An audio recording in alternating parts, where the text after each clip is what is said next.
Hello Ferrari fans, so this is the long one that I've been waiting for. It's the Ferrari 330 P4 Coupe. I got off eBay from one of my favorite sellers, human_go, and it didn't have a box or anything. It might have been from his personal collection. He did manage to actually put some spacers in here, I guess, to keep it from getting crushing the tires. Anyways, good seller. Okay. What's weird here? I'm looking at these images. It looks like this thing has smaller wheels in this photograph versus this photograph. Am I right? It maybe it's an illusion, but or I mean, this looks like an original photo, or is it photoshopped? That definitely looks like an original photo. Weird. Weird. I don't know. Okay, well, let's see here. Maybe that is a Photoshop job. I don't know.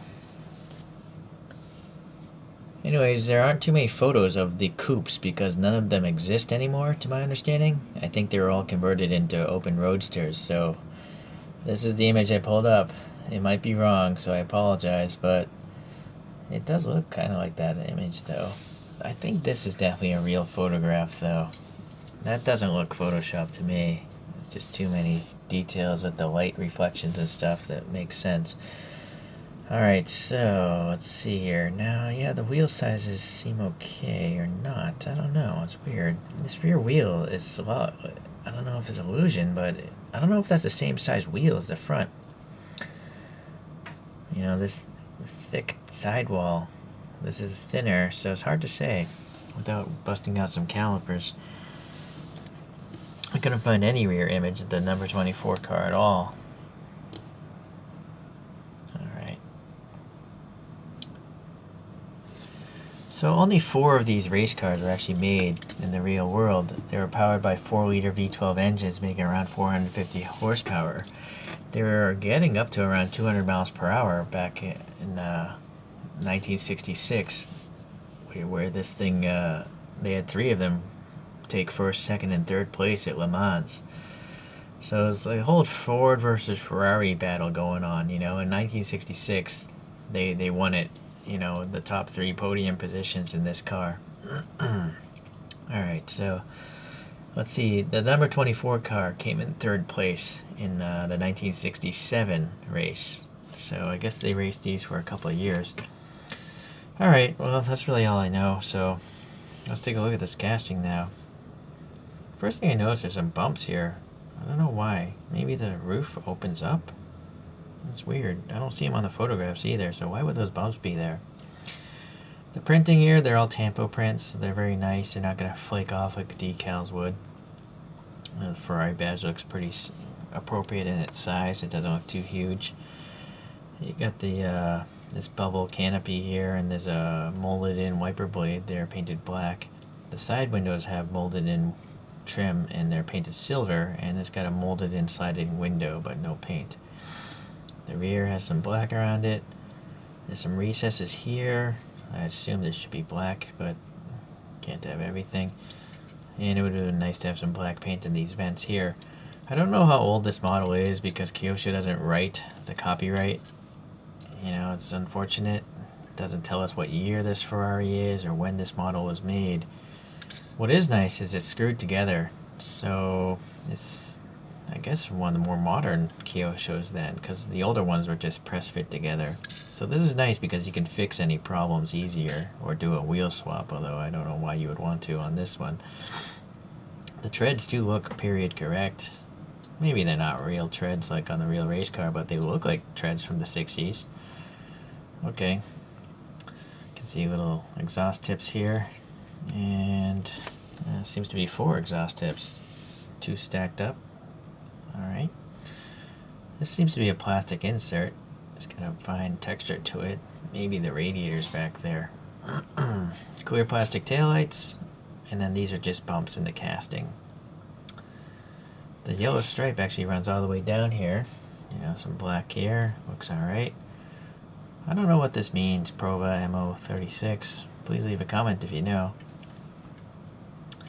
Some details cast in here, but no black paint. Same there, same there. Alright, front end. I'm guessing the black here is the base, but it's nice. And then this is black paint right here. The headlights look pretty good. You got the clear lens, but you can clearly see there's a round headlight back there, and it looks like it has a texture on it. I don't know if that's actually just part of this plastic molding or what, but it looks like there's also a horizontal brake right there. Right, so maybe it is a separate piece back behind there. I'm not sure, but it's very effective. You know, you can see this silver bar in there. And then also there's a texture here. So that's nice. Maybe that's a radiator. This printing looks good. Tiny bit of paint rash there on this red here. It's very common with Kyoshos, especially the red ones. Maybe these are fuel filler doors? I'm not really sure. And then typical Kyosho interior, just black molded details, but hard to see without a flashlight. And then sadly the engine is totally covered.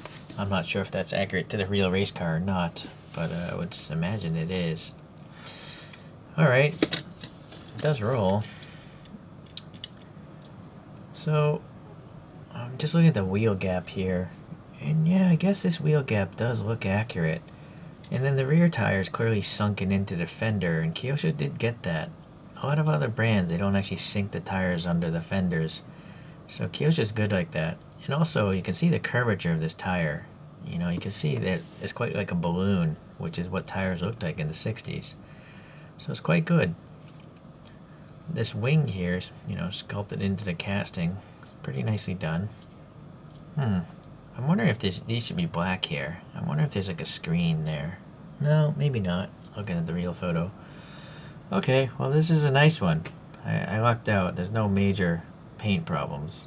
Tiny bubbling, but I've seen a lot worse from this brand. And considering all the graphics that are on this, I guess you can't really ask for too much more. Ideally, it would have had some silver here, but Kyosho blister packs never have silver in their mirrors, so that goes for all of them. All right, let's let this spin in front of what I believe is a real photograph. This one, and I actually do have another P4, but it's the convertible version or roadster version, and so it is by Kyosho as well. Let's take a look at the bottom of this one. I think it has the same type of tires. It is screwed together as well. But yeah, you can see it's an open top.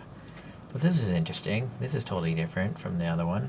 And then this one has a spare tire in here. So that's interesting. It's also got white painted exhaust tips here. And it's got orange paint here. Although on a red car maybe you wouldn't see it. So it is definitely a little bit different. You know, the casting is different. Okay.